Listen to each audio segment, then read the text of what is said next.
Bonsoir. À nouveau, c'est par des images de guerre que va s'ouvrir ce soir Saint-Colonne, et d'une guerre qui, cette fois, nous touche de très près. Sur cette carte, en effet, s'inscrit le drame qui déchire, depuis près d'un mois maintenant, une région du monde à laquelle, par bien des fibres, nous, Français, demeurons attachés, le Maghreb algéro-marocain. En partie assuré, au centre de la carte, vous voyez la zone frontière qui est l'objet du litige. Il y a 2 jours, pendant un moment, on a pu espérer que le problème était en voie de règlement.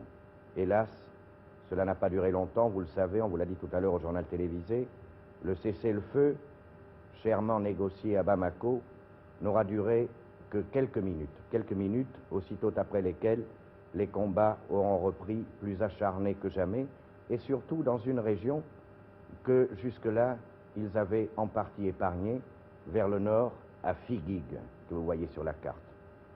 Voici comment, sans plus de discours, hier soir, dans son palais de Marrakech, Sa Majesté le roi Hassan II, roi du Maroc, a fait lui-même le récit de ce nouvel acte de la tragédie maghrébine. Depuis ce matin 6 heures, la ville de Figuig est l'objet d'attaques extrêmement violentes de la part de l'armée algérienne. Les troupes algériennes, d'après les derniers renseignements qui nous sont parvenus, ont pénétré de plusieurs kilomètres sur le territoire marocain, s'efforçant et réussissant à occuper les hauteurs dominant la ville de Figuig. Un bombardement extrêmement violent a eu lieu. On déplore des victimes parmi les civils et la petite garnison militaire qu'il y avait à Figuig. Car en fait, il n'y avait à Figuig qu'une compagnie de l'armée royale. Je souhaite que le nombre des victimes ne s'étende pas au-delà de ce qui est déjà constaté. Car c'est à partir de Figuig, justement, d'après tous les historiens, et même les plus mal intentionnés, que les problèmes de frontières commencent. Tandis que, entre Figuig et Oujda, il ne saurait y avoir de problème. On a fait donc tuer des hommes, des femmes, des enfants, des civils et des militaires. Pour quel résultat? Pour que on se retire. Mais l'armée qui a attaqué se retirera.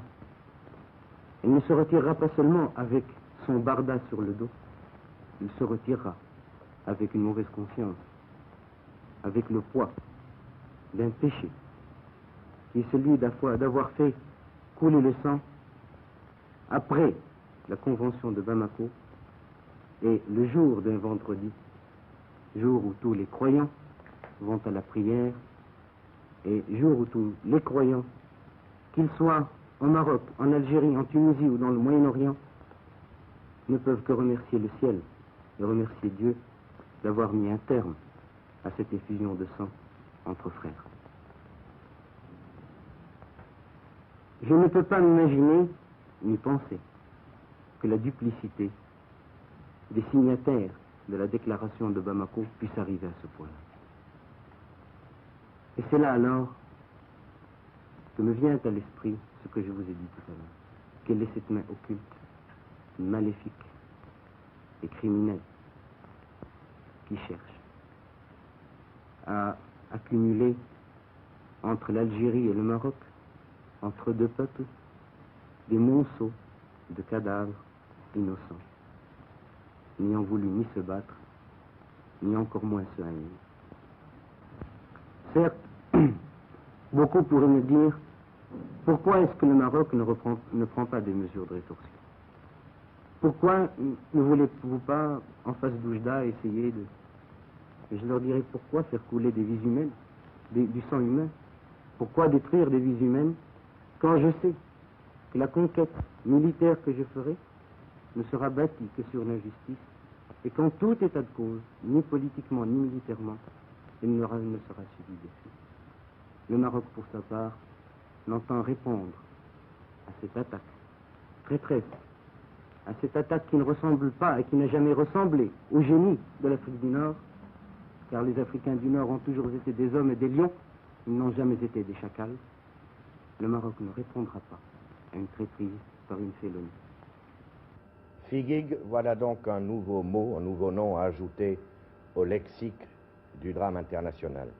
Car, n'en doutant pas, la polémique passionnée autour de Figuig va se poursuivre.